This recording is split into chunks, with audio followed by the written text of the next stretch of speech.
What is up, YouTube? This is Chris, the Everyday RC Guy, and I'm back with a little update.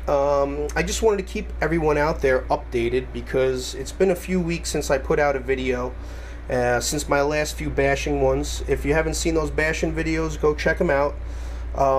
It was actually, one of them was involving this vehicle right here.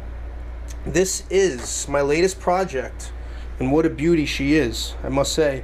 But this is the HPI Savage Flux HP converted to the XL, and it has the TCS Crawler's 5mm chassis on there. I just finished the new body. This is the HPI Giganti body. It was like one of a few bodies that will actually fit on here. This is actually meant for the Savage Flux XL, the Nitro truck. It has a little cutaway here. Can't really see it, but that would be the cutaway for the cooling head. There's very few bodies. There's the Ford, I believe the Pro line, the Ford F650 body, and there's a few that'll fit on here. Actually, in the video, the bashing video, it's the stock body I had on there. I just had to, drill extra holes for the compensate for the length of the chassis. But I just wanted to give you an update because I've been putting so much time and work into this truck that I've just been primarily just focusing in on fixing all my vehicles and making sure they're just 100% fixed, because we do beat the hell out of our trucks, don't we? But I just wanted to show you guys like this awesome truck. I just finished painting the body. I wanted to match the colors I got going on, so it didn't match perfectly, but it's gonna get beat up anyway. But I wanted to do like an orange, a purple, like HPI colors, and a little black to match. I don't know if you can see him in there, but it's my little buddy in there. That's actually my battery box. I mean, not my battery box, my radio box. And that was actually hydro dip graphics by a guy named PITDAWG HYDRO. I don't know if you guys have ever heard of him, but I will put him in the description box, and check him out on eBay. And he's also got a YouTube channel, PITDAWG HYDRO, and he hydro dips, which it's a graphic that lays on the surface of water, and then you basically dip the product into it. I mean, if that isn't badass, I don't know what is. I mean, that is just sick.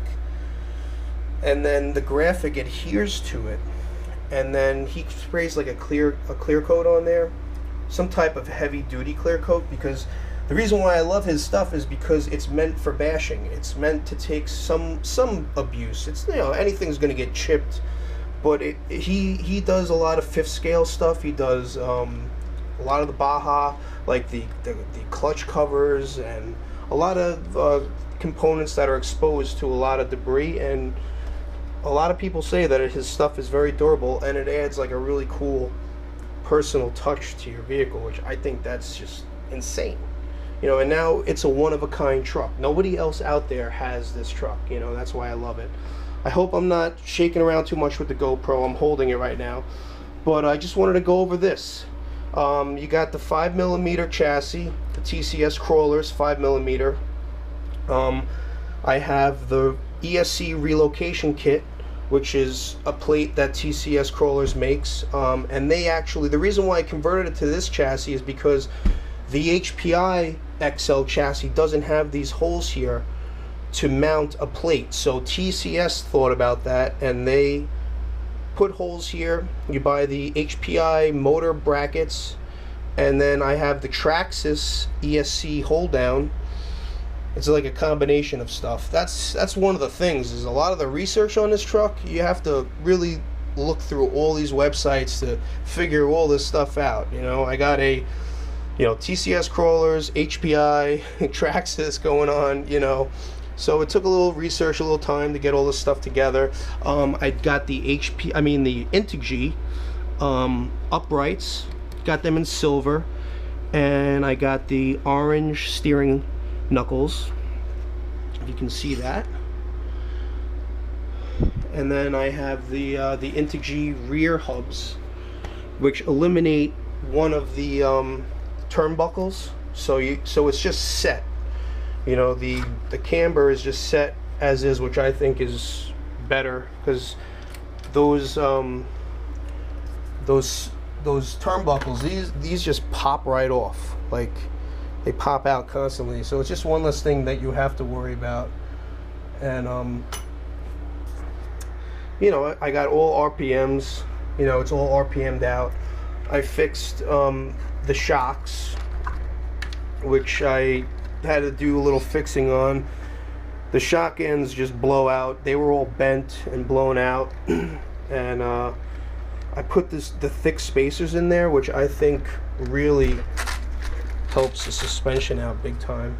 And I also put them in the tallest holes, because those spacers in there want to hold those shocks to the you know, the most length. You know, so putting them in those holes, I think it'll help it, because if you put it in that, it's only going to shorten the shock and put more stress on it. So I haven't bashed with it yet, so we'll see how it goes. Okay, but you know, the past few weeks have just been me ordering all these parts, installing them. I also changed the receiver. It's a Hobby King, and believe it or not, this receiver was only $9.99. I got 3 of them because they were so cheap, and I'll plan on putting them all in my vehicles. But the reason why is because they're compatible with Spectrum. So it's just basically a really, really cheap Chinese-made Spectrum receiver. Some of you will have a little debate about that. You know, it is kind of, let's say it's like putting on a tuxedo and wearing sneakers.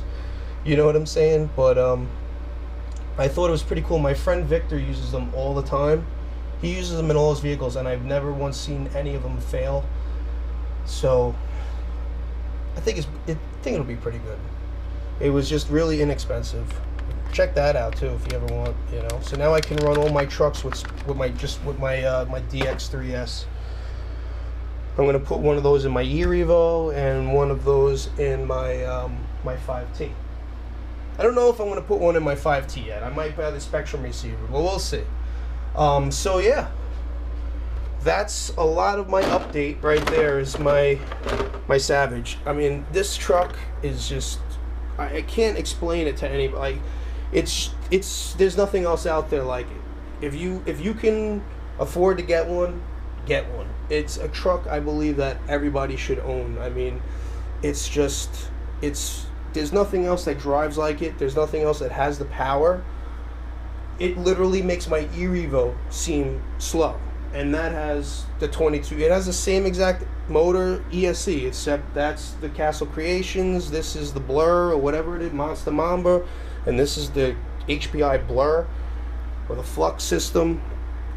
You know, but it's the same exact thing, just rebranded. But this, however the gearing is and everything, this just has so much of a different feeling. It's like supercharged to the max. It's like almost uncontrollable power.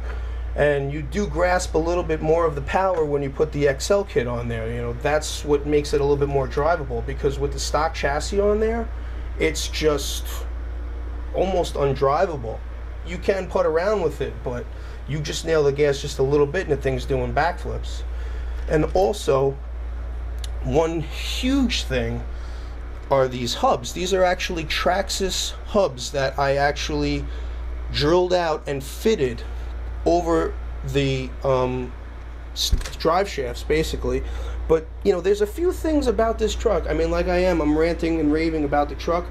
There still are some big issues with the truck. I feel for a truck of this caliber, you know, there should be a little bit stronger components on it. I mean, it's just some of the things, it's just a joke. Like, if I didn't figure out this issue with the hubs, I mean, I literally shredded my stock tires on one run, because the hub nut comes loose. It's a 5/16 hub nut, and it sits on a 17 millimeter hub in there, but the hub nut is an 8 millimeter, you know, like a 5/16, you know, socket, and it just sits on there and it comes loose even with Loctite, and that's a big issue. I don't know why they haven't solved that, why they don't have an adapter kit that's specifically made for that. I don't know. And I literally, you know, I could have called them and said, oh, I want a new tire and this and that, but I mean, that should not happen on the first run. That even with, I knew about the problem, I put blue Loctite on there and it still came loose, you know. And I shredded a stock tire, which I can show it to you, and I want to get over here to show you guys all this stuff in a second. But let's see which one it is. You know, this shouldn't happen. Look at that, it's completely rounded out. I can't use this tire ever again, and this is a brand new tire on my first run. I don't know if you can see it, but it's completely rounded out, you know. And that's a big thing, you know. And the fact that it's all, maybe it's an HPI thing, but it's all, you know, Phillips hardware and things like that. You know, I was kind of thrown back, but it seems to be okay. All that seems to be okay. The shocks, you know, the suspension on it is not really, these are plastic shocks, you know, and right now they're non-adjustable. They come with, you know, these plastic inserts that you can put in there, and as you can see, just with a few weeks of work, how much parts you accumulate, especially with HPI.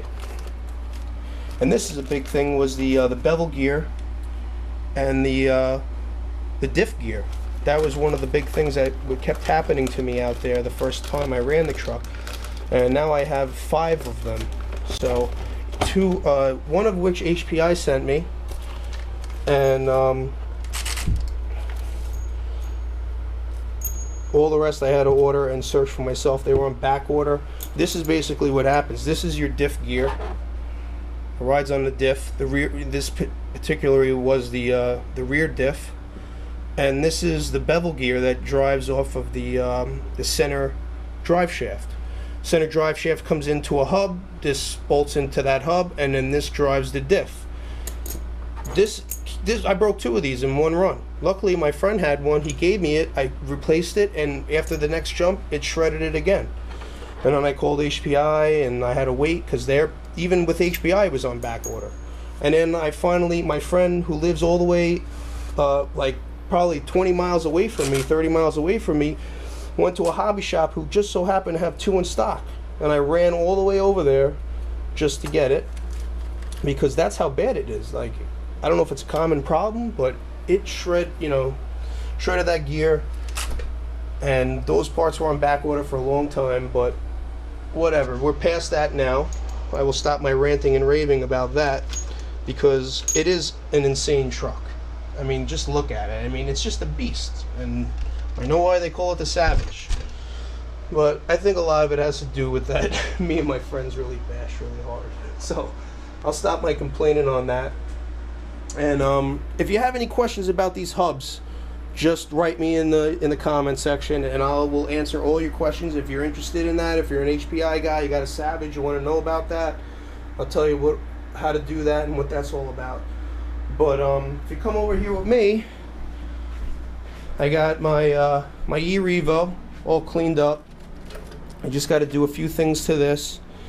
I want to put one of those receivers in there, those Hobby King receivers. I want to fix all my shocks. Right now I have 100-weight shock oil in there and some beefy springs. Those are Integy springs. And I want to change my shock fluid, because it's too stiff when I land, and I've just been blowing out all these rod ends, been blowing out my shock ends. I've been actually snapping the rocker arms. That's how hard, you know, when you jump 25, 30 feet in the air constantly, you know, obviously something's going to give. I don't mind that it's the plastic, but if I can prevent that, a little bottoming out is not really that bad. So you know, that's pretty much it on that. Just want to do the receiver and replace the shock oils, and I want to go through the whole entire truck. It probably needs new RPM axle carriers, because I think my pivot balls have been worn out a little bit in that.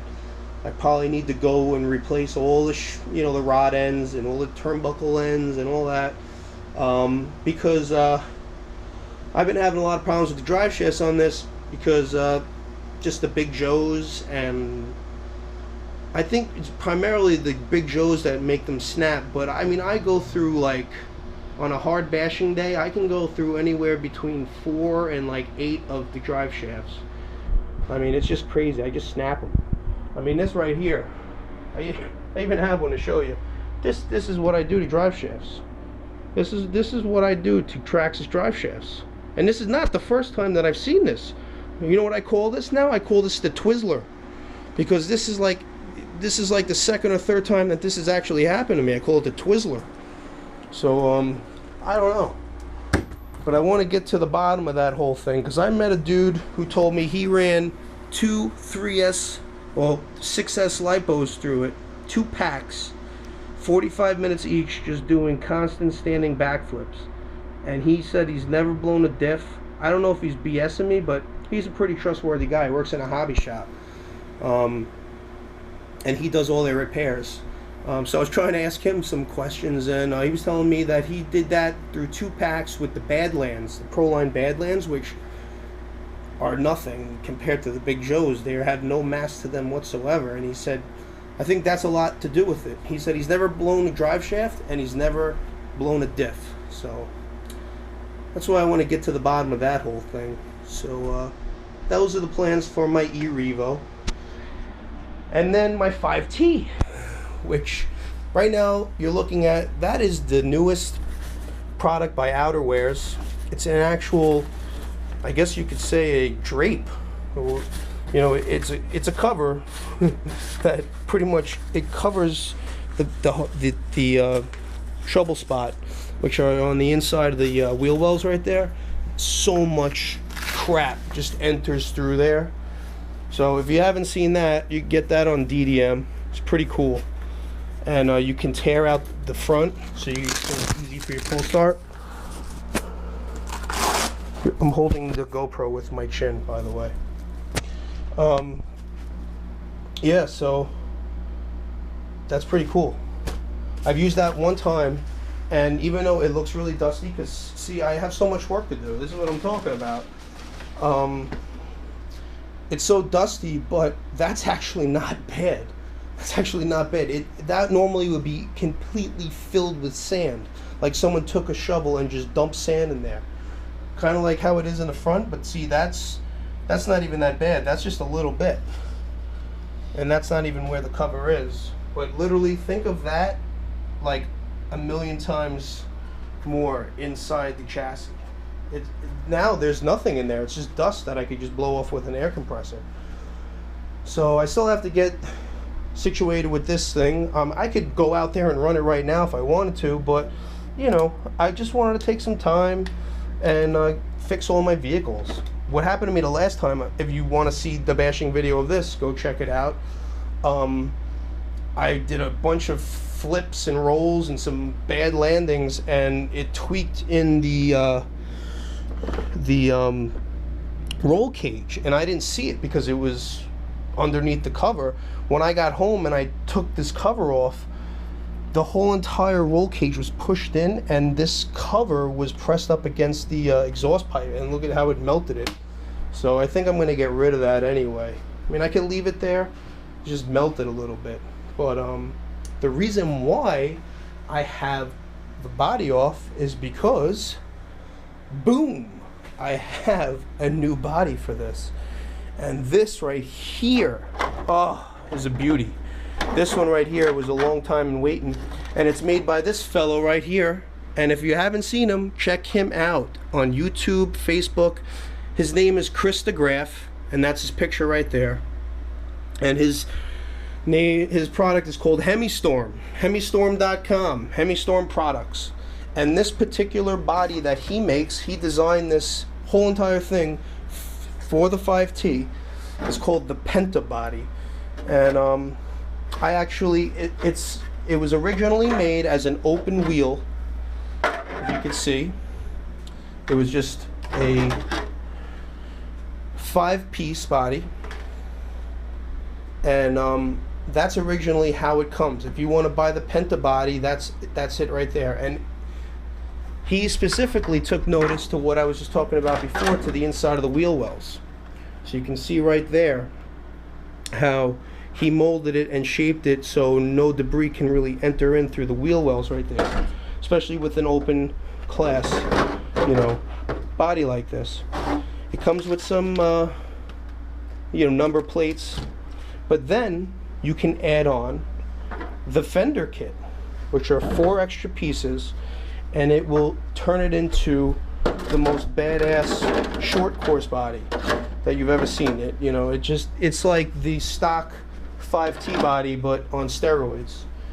And I've seen some videos on YouTube of people bashing with this, and it's a very tough body, and in some ways it is a lot like the stock body, and in some ways it's not. So it's pretty freaking badass. And I'm sure if you're an RC person, you've seen the video on DJ Medic's page, and you've probably seen Chris DeGraff's page, Hemistorm. So go check them out, guys.